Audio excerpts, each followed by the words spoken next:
My name is Nell, and I am 62 years old.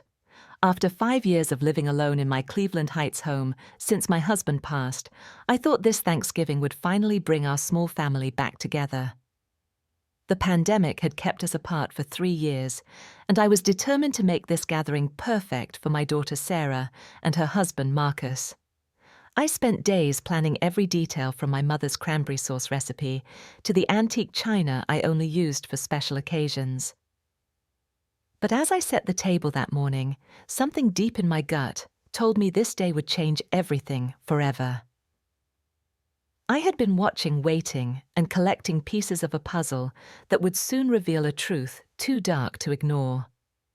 Before I share what happened that day, please let me know where you are watching from in the comments below. Hit that like button. If you believe a mother's intuition is never wrong, and subscribe, because this story will show you that sometimes protecting the ones we love means being willing to destroy the lies that bind them. Trust me, you will not want to miss how this unfolds. Let me take you back to the beginning to help you understand how we got to that devastating moment. My house on Fairmount Boulevard had been quiet for too long. After my husband Robert died of a heart attack 5 years ago, the silence became my constant companion. This old Victorian home, with its creaky wooden floors and stained glass windows, used to echo with laughter. Now it mostly echoed with memories. Sarah was my only child, my pride and joy. Growing up, she was the kind of daughter every parent dreams of. Smart as a whip, she graduated summa cum laude from Case Western with her architecture degree. She was going to design sustainable housing, make the world a better place. Her drawings covered my refrigerator well into her college years because I was so proud of her talent and ambition. She met Marcus 3 years ago at Wilson & Associates, the prestigious architecture firm downtown, where she landed her dream job right out of school. Marcus worked in their financial department, handling project budgets and client accounts. When Sarah first brought him home, I was struck by how polished he appeared. Tall, probably 6'2", with perfectly styled brown hair, and a smile that seemed practiced. He came from money, that much was obvious, from his expensive suits, and the way he spoke about his family's estate in Connecticut. That first dinner, I noticed something that should have been a red flag. Every time I asked Sarah a direct question, Marcus would answer first, or interrupt her mid-sentence to correct something she said. When I commented on Sarah's new haircut, Marcus laughed and said she had wanted to go shorter, but he convinced her that men prefer longer hair. Sarah just smiled and nodded, but I saw something flicker in her eyes that I had never seen before. Uncertainty. Over the months that followed, I watched my confident, vibrant daughter slowly transform into someone I barely recognized. The Sarah who used to call me 3 times a week started calling maybe once every 2 weeks, and those conversations were shorter, more guarded. She stopped mentioning her work projects with the same enthusiasm. When I asked about her friends from college, she would change the subject or say they were all too busy to get together. The wedding 2 years ago was everything Marcus wanted, and nothing like what Sarah had dreamed of since she was little. Instead of the small outdoor ceremony she had always talked about, it was a massive affair at the Ritz-Carlton with 300 guests, most of whom were Marcus's business connections. Sarah looked beautiful, but distant, like she was watching her own life from somewhere far away. During the father-daughter dance, which I had to fill in for since Robert was gone, she whispered to me that she felt like she was living someone else's dream. I thought it was just wedding day nerves. The first real warning signs began appearing about 6 months before that terrible Thanksgiving. It was a Saturday in May, and Sarah and I had planned to spend the day shopping at Beechwood Place. We had not done anything, just the 2 of us, in months, and I was looking forward to having my daughter back, even if just for an afternoon. When we met at the mall entrance, I immediately noticed she was wearing a long-sleeved cardigan despite the warm weather. Ohio in May can be beautiful, and it was nearly 80 degrees that day. As we walked through Nordstrom, she kept tugging at her sleeves, pulling them down over her hands. When she reached for a dress on the rack, the sleeve rode up, and I caught a glimpse of dark purple bruising around her wrist. "Sarah, honey, what happened to your arm?" I asked, trying to keep my voice casual. She yanked the sleeve back down immediately, her face flushing red. "Oh, that! I am so clumsy, Mom. I ran into the corner of our coffee table yesterday morning. You know how I am before my first cup of coffee." But I knew Sarah. She had been coordinated since she was 3 years old, never the type to just run into furniture. And the mark looked distinctly like fingerprints to me. I had been a nurse for 32 years before retiring. I knew what grip bruises looked like. From that day forward, I started paying closer attention. Sarah always wore long sleeves or sweaters when we met, even during the hottest summer on record. She started wearing more makeup than usual, especially around her eyes and jawline. When we talked on the phone, she would suddenly cut conversations short, saying Marcus was home and she needed to start dinner. The financial control became obvious too. Sarah had always been independent, with money careful, but not obsessive. Now she had to ask Marcus permission to buy a coffee when we were out together. She would text him photos of items she wanted to purchase, waiting for his approval, like a child asking for allowance. When I offered to pay for lunch one day, she actually looked frightened and said Marcus preferred to know exactly how much everything cost. I decided to reach out to Sarah's old friends, people I had known since they were teenagers. Jennifer Patterson had been Sarah's roommate at Case Western and her maid of honor. When I called her, the concern in her voice was immediate. "Mrs. Coleman, I have been so worried about Sarah," Jennifer said. "The last time I saw her was about 4 months ago. We met for coffee, and she was 20 minutes late because Marcus called 3 times during our hour together. She kept apologizing for everything, even things that were not her fault. When I asked if she was happy, she started crying and said she had to go. She has not returned my calls since then." Lisa Chen from Wilson & Associates told me something even more disturbing. Sarah had called her office line one afternoon, sobbing so hard Lisa could barely understand her. Sarah said Marcus was controlling every aspect of her life, monitoring her phone calls, and that she felt like a prisoner in her own home. But when Lisa tried to call her back the next day, Sarah acted like the conversation never happened and said everything was fine.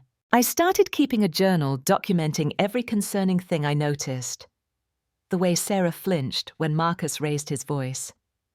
How she always checked with him before expressing an opinion. The fact that she had lost at least 15 pounds since the wedding and had dark circles under her eyes that no amount of concealer could hide. That is when I made the decision to host Thanksgiving. I needed to see them together in a neutral environment to confirm what my heart already knew. But more than that, I needed to be prepared for what I was increasingly certain I would have to do to save my daughter. Planning that Thanksgiving dinner became my mission. I spent weeks preparing not just the food, but my strategy. I wanted Marcus to feel comfortable enough to show his true colors, but I also wanted Sarah to feel safe enough to maybe finally let down her guard. I started cooking at 5 in the morning on Thursday. The 20-pound turkey went into the oven first, followed by my famous sage stuffing made with day-old bread from Corky and Lenny's Deli. The sweet potato casserole with marshmallows had been Sarah's favorite since she was 6 years old. I made green bean almondine mashed potatoes with real butter and cream, and my mother's cranberry sauce that required 3 different types of cranberries and took 2 days to prepare properly. But while my hands were busy chopping and stirring, my mind was focused on the conversation I knew was coming. Over the past months, I had not just been observing Marcus. I had been investigating him. What I discovered would change everything. At 2 o'clock sharp, I heard Marcus's BMW pull into my driveway. Through the front window, I watched him get out first and walk around to open Sarah's door, but not in a chivalrous way. It looked more like he was making sure she did not escape. She emerged slowly wearing a cream-colored sweater that probably cost more than my monthly grocery budget, but she looked fragile, like she might break if someone spoke too loudly. Marcus carried a bottle of wine that I knew cost at least $150. He always brought expensive gifts, I suspect, to maintain his image as the successful provider, but his eyes when he thought no one was watching were cold and calculating. "Happy Thanksgiving, Mom," Sarah said, hugging me with less enthusiasm than she used to show when hugging strangers. Marcus shook my hand firmly, his smile perfectly practiced. "Mrs. Coleman, you outdid yourself with the decorations. The house looks magnificent," he said in that smooth voice that had probably charmed dozens of people before my daughter. During dinner preparation, I tried multiple times to get Sarah alone in the kitchen. Every time I suggested she help with something, Marcus would find a reason to join us or call her back to the living room. He commented on everything she did, from how she arranged the napkins to the way she set the silverware. Each correction was delivered with a smile, but Sarah grew more tense with every word. We sat down to eat at 4 o'clock. I had set the table with my grandmother's china, the pieces that had survived 3 generations of family celebrations. Marcus dominated the conversation, talking about his new position at a private investment firm that supposedly managed portfolios for wealthy clients. He name-dropped restaurants I knew he could not afford and mentioned vacation destinations that Sarah had never seen. When Sarah tried to contribute to the conversation by mentioning a yoga class she had started attending, Marcus cut her off mid-sentence. "Sarah exaggerates about that yoga thing.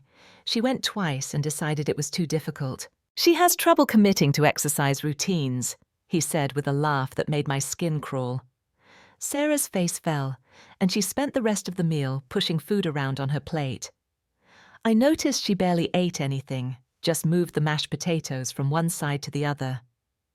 Meanwhile, Marcus helped himself to seconds of everything while continuing his monologue about his supposed financial successes. The tension in the room was suffocating. Every time Sarah reached for something, Marcus would hand it to her first, as if she was incapable of serving herself.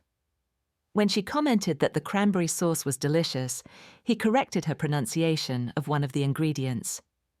It was like watching someone slowly strangle the life out of my daughter, one small control at a time. After we finished the main course, I suggested we clear the table before bringing out the desserts.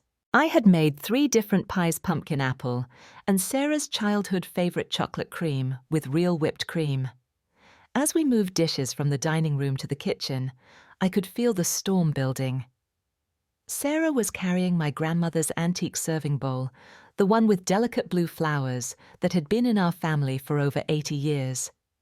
As she walked past the counter, her sleeve caught on the edge of the cabinet door, and the bowl slipped from her hands.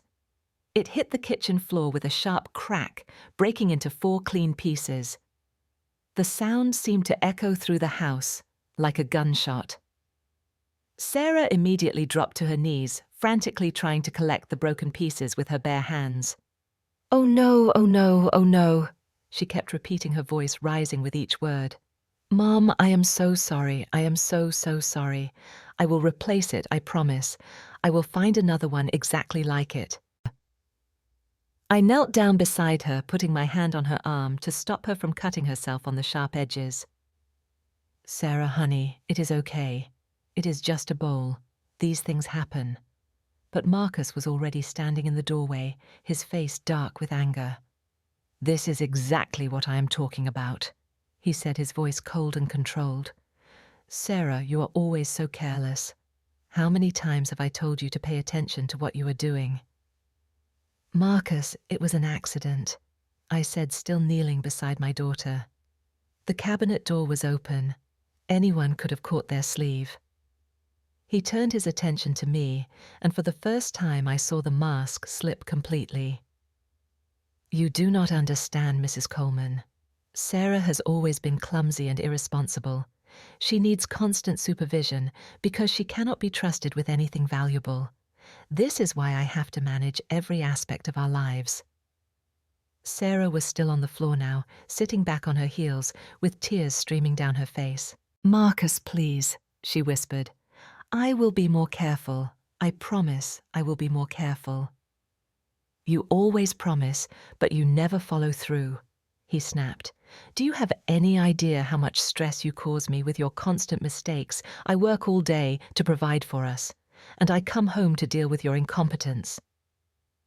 That is when something in me finally snapped. I stood up slowly, my hands clenched into fists at my sides. "Marcus, that is enough. You do not talk to my daughter like that in my home or anywhere else." He laughed, actually laughed. "Your daughter needs to learn to take responsibility for her actions. She has been spoiled her entire life, and now I have to fix the damage." Sarah tried to get between us. "Please, both of you, just stop. I will clean this up, and we can have dessert, and everything will be fine." "No," Marcus said, his voice rising.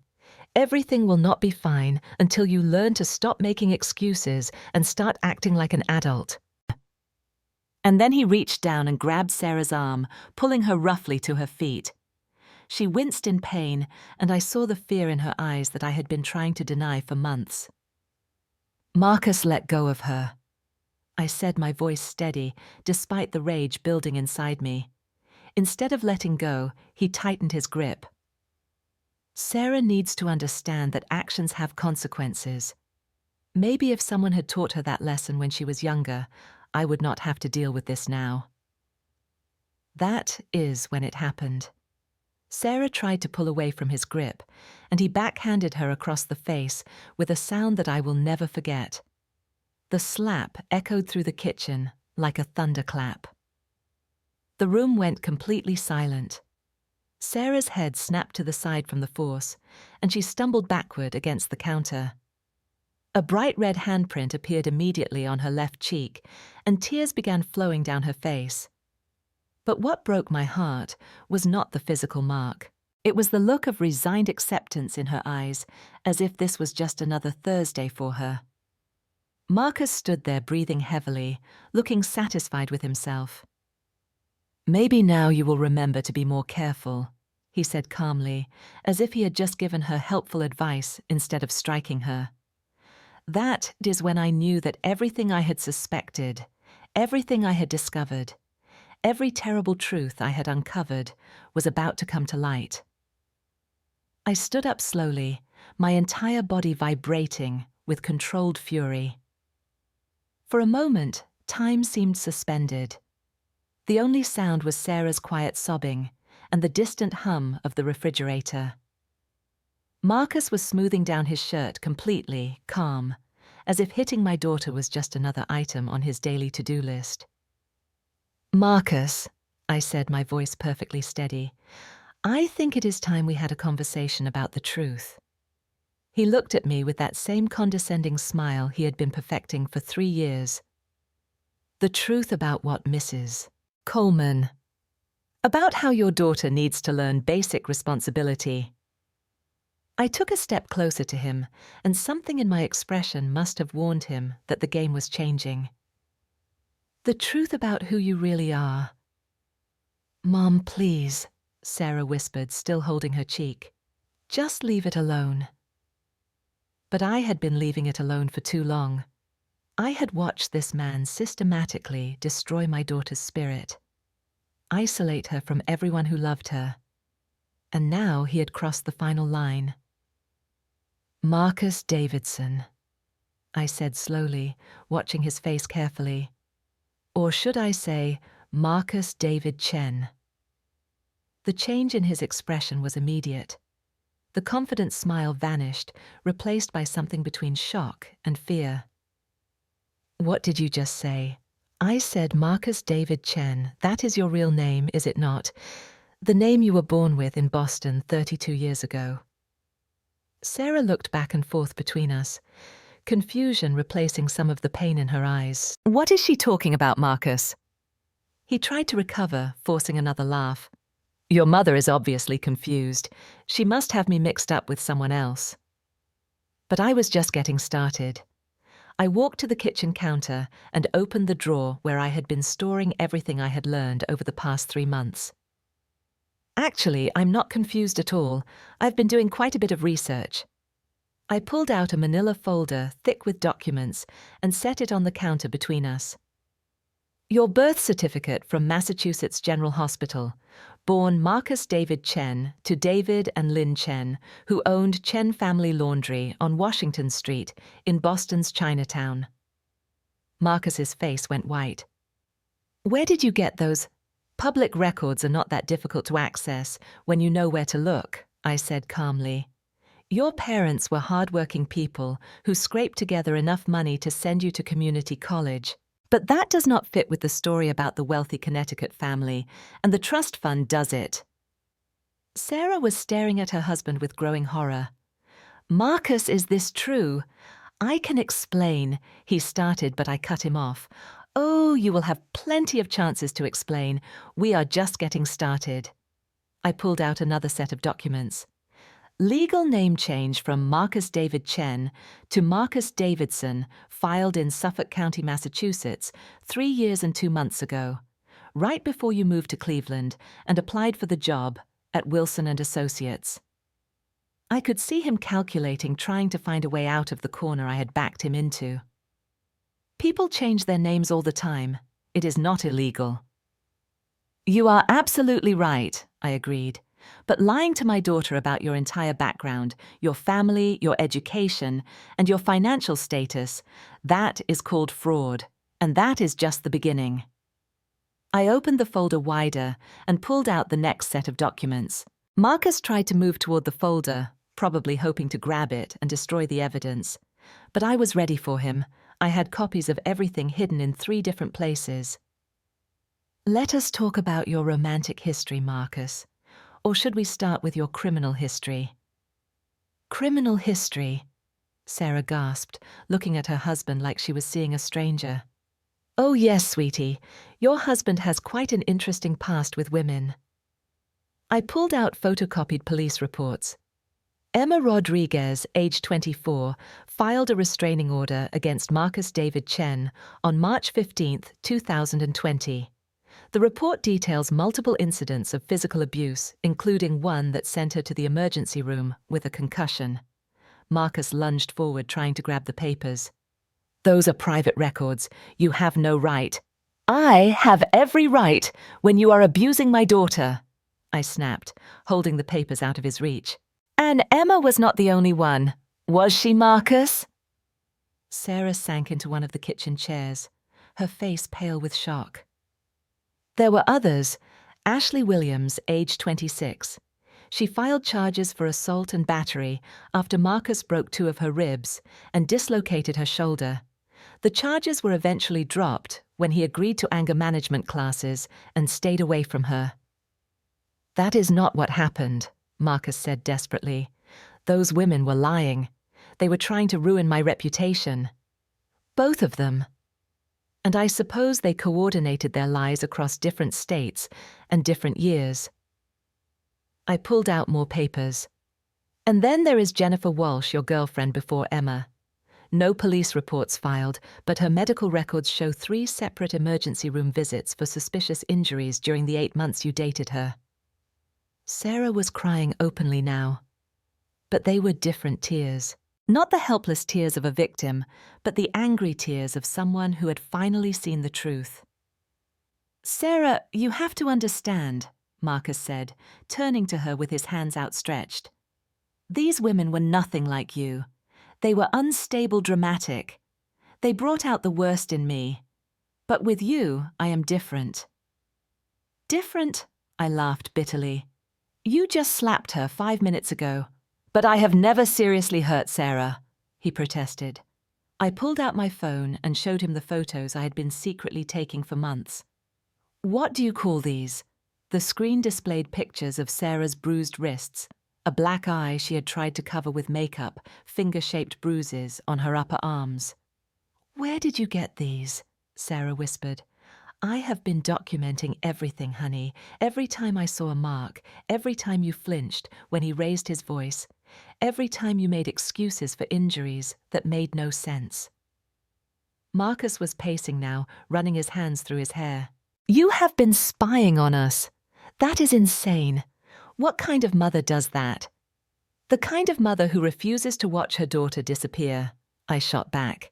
And we are not done yet. Let us talk about money, shall we? I pulled out bank statements and financial records. Sarah, do you remember the $12,000 you inherited from your father's life insurance policy? She nodded numbly. The money you thought Marcus was investing for your future. It is gone. All of it. What? Sarah looked between us in confusion. But Marcus said it was in a high-yield savings account.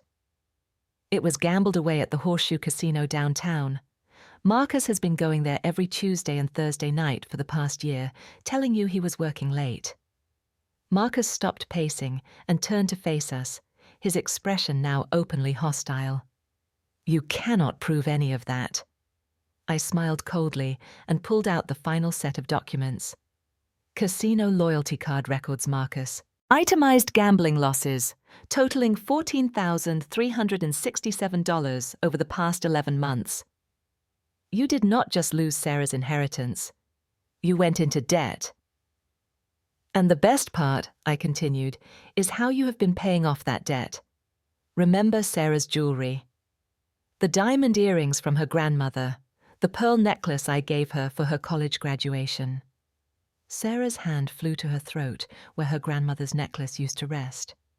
You said we should keep them in the safety deposit box because they were too valuable to wear every day. He sold them, honey, sold them to a pawn shop on Lorraine Avenue for a fraction of their worth. Marcus's control finally snapped completely. None of this matters, he screamed. Sarah is my wife. What happens between us is none of your business. Oh, but it is my business, I said quietly, because I am not done yet. I reached into the folder one more time and pulled out the piece of evidence that I knew would destroy him completely. It was a printed stack of text messages and emails along with photographs. Sarah, I need you to look at these, but I want you to prepare yourself. Marcus tried to grab them, but I held them against my chest. Do not even think about it. What are those? Sarah asked, though from the look of terror on Marcus's face, I think she was starting to understand. Text messages between your husband and Stephanie Crawford, the 23-year-old receptionist at his office. Sarah's face crumpled. No, I am afraid so, sweetie, and they are not just friendly work conversations. I handed her the first few pages, watching as she read messages that detailed an affair that had been going on for over 6 months. Marcus started talking fast, his voice high and panicked. Sarah, those messages do not mean anything. Stephanie has been pursuing me for months. I never encouraged her. But Sarah was reading, and with each message her expression grew harder. This one is from you, Marcus. You are telling her that you love her, and that you are going to leave me as soon as you figure out how to get access to my trust fund. Trust fund, Joe? I asked. What trust fund? Sarah looked up with dead eyes. The one my father set up for me. It becomes accessible when I turn 30, or if something happens to him. She looked back at the messages. You were planning to kill me. No, Marcus shouted. I would never hurt you. I was just talking. Men say stupid things sometimes. But the evidence was overwhelming. The messages detailed not just the affair, but Marcus's plans to either divorce Sarah and take half of everything, or to make her death look like an accident, so he could inherit everything as her spouse. There is more, I said gently. Stephanie came forward because she was scared. Marcus had been pressuring her to help him, and when she refused, he threatened her job. She recorded some of their conversations. I pulled out my phone and played an audio recording. Marcus's voice filled the kitchen, clear and unmistakable. Sarah is weak and pathetic. She will believe anything I tell her. Once I get control of her money, I will be done with her, one way or another. Sarah set the phone down carefully on the counter and looked at her husband with an expression I had never seen before. It was not hurt or fear or sadness. It was disgust. 5 years, she said quietly. 5 years of my life. Sarah, please, Marcus begged. I can explain all of this. These people are trying to turn you against me. These people, she repeated. You mean my mother who loves me, and Stephanie who was brave enough to warn me about what you really are. Marcus tried a different approach, softening his voice and moving toward her. Baby, you know I love you. I made mistakes, but we can work through this. We can get counseling. Sarah stood up from the chair and backed away from him. Do not call me baby. Do not ever call me baby again. We are married, Sarah. We took vows. Vows that you broke every single day since we said them, she replied. That is when I delivered the final blow. Actually, Marcus, there is one more thing Sarah needs to know about your vows. Both of them looked at me. You are still married to Ashley Williams. The silence that followed was deafening. What? Sarah whispered. Your divorce from Ashley was never finalized. She moved to California before the paperwork went through, and you never followed up on it, which means your marriage to Sarah is not legal. Marcus collapsed into a chair, his head in his hands. Everything was unraveling, and he knew it. I called the police about 20 minutes ago, I announced calmly. They should be here any moment to arrest you for bigamy, fraud, and assault. Stephanie also filed a complaint for harassment and threats. As if on cue, we heard car doors slamming in my driveway. Marcus jumped up and ran for the back door, but I had locked it earlier and hidden the key. He was trapped.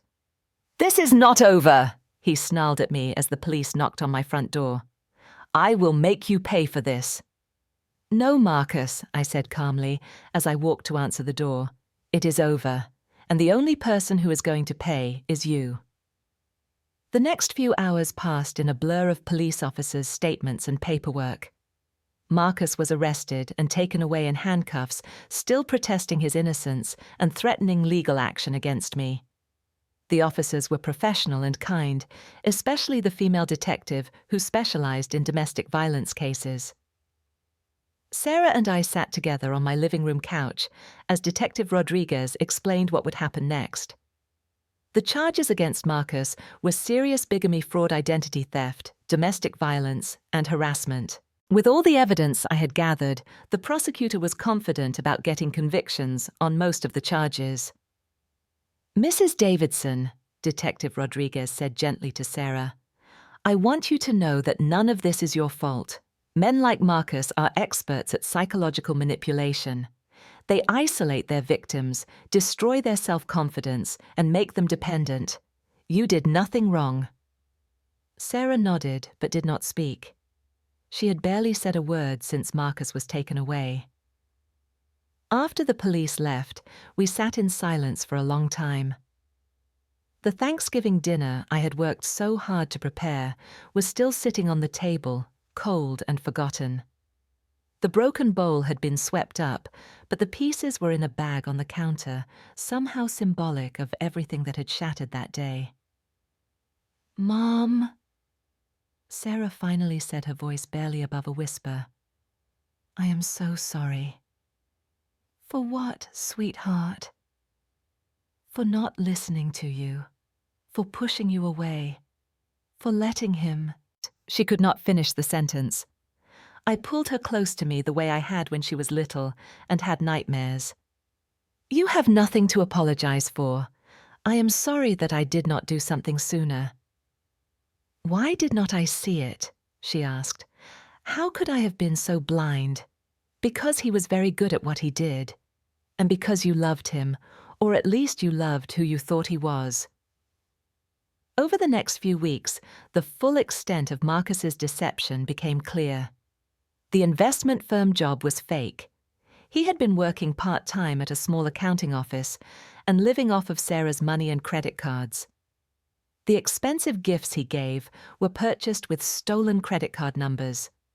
Even his apartment before they got married had been rented under a false name.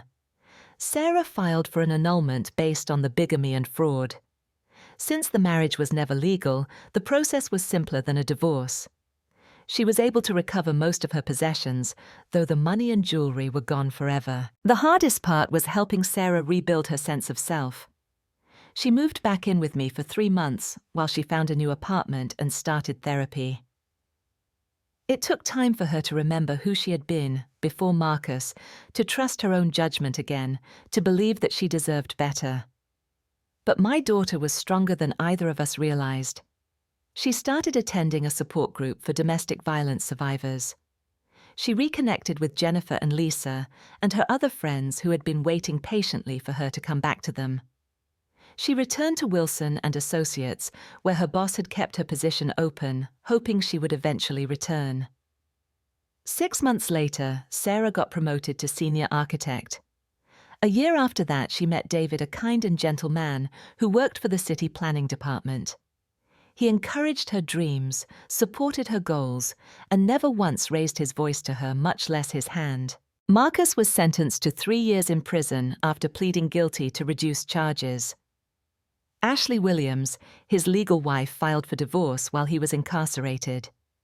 I heard through the legal grapevine that Stephanie Crawford moved back home to her parents in Pennsylvania and is doing well.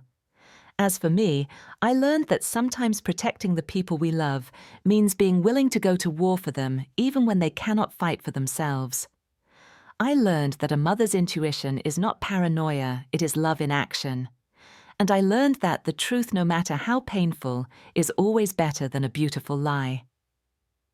That Thanksgiving dinner was supposed to be about gratitude and family. In the end, I suppose it was. I was grateful for the strength to stand up for my daughter, grateful for the family that remained after the lies were stripped away, and grateful that sometimes love really is enough to overcome evil. If you recognize yourself or someone you love in Sarah's story, please know that you are not alone, and it is not your fault. There are people who will help you find your way back to yourself. Sometimes it just takes one person who loves you enough to fight for the truth.